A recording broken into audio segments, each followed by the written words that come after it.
Hi guys, this is Mrs. Young. I just wanted to show you how to get to the challenge activity on a seesaw. This is my fake account with a fake name student. So what the first thing you're gonna do is you're gonna scan the QR code just like how you normally go in. And then instead of a journal, you're gonna click the activities. And again, if you're using a phone, these tabs may be on the bottom side, so it may look a little bit different. So obviously, I have a whole bunch of activities here. The one that you're gonna click on is the mystery number.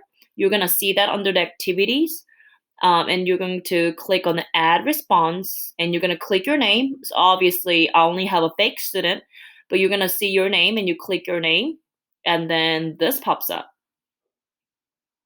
If it loads up.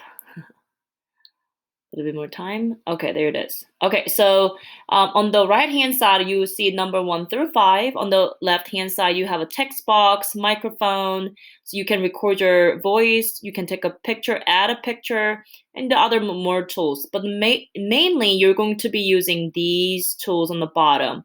So I like to use this marker. Oh no, I just like it. And you can pick any colors that you like. Okay, I'm gonna pick red so that I can show you better. So the first question is 208 times 0 point blank 6. So your job is to put these missing numbers, and at the end, you're gonna have to put a decimal point. As you can see, there's a decimal point right here. There is none here, so you have a 2 decimal places, I can tell. And then you're gonna have to have a 2 decimal places. Okay, since you have 5 questions, I'm just gonna solve number 1 for you. So if you're watching the video right now, you got the number 1 for free. So number 2 through 5, you're gonna have to solve it on your own, okay? 8 times 6 is 48. So I'm gonna put plus, oops, okay, this may be a little bit too hard for y'all to see. Sorry.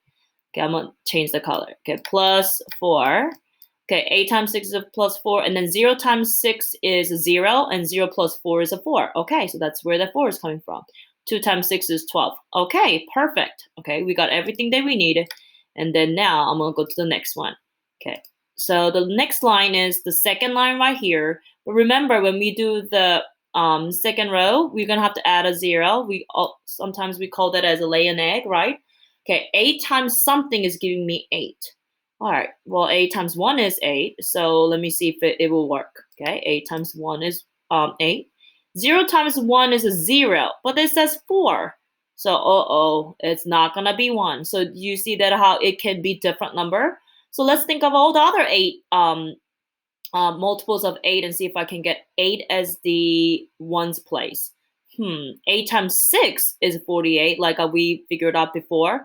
So this could be 6. Right? 8 times 6 is also 48, so plus 4 is what I get. And then 0 times 6 is 0, plus 4 is 4. Oh, look at that. Oh, hold on. I just noticed this has the same number as that one. So it has to be it. Oh, silly Miss Young. 8 plus 0 is 8. 4 plus 8 is 12, so plus 1. And then 1 plus 2 plus 4 that's 6, and then 7. And then 1 plus 2 is 3. 1 plus nothing is 1. Okay, so then I have to take care of the decimal place, right? The decimal point. So we have 2 decimal places, so I'm gonna have to put 1, 2, and then put decimal point right here. And all you have to do is just leave it just like that, and then you go to number 2. You see? It saves automatically as you move to the next page. Okay. Try to do all of them. If you cannot, I want you to try to do as many as you can. Okay. So it's not required to do all of them. I just want you to try it. And if you can only fill up certain spot, then do that certain spot, okay? It's fine. And if you prefer that you work on a paper first and then do this, that's fine too. So it's not so messy like how I did it here, okay? All right, and that's it. And you just have to press that green button so that it gets submitted. And that is it. You guys have fun, friends. Bye.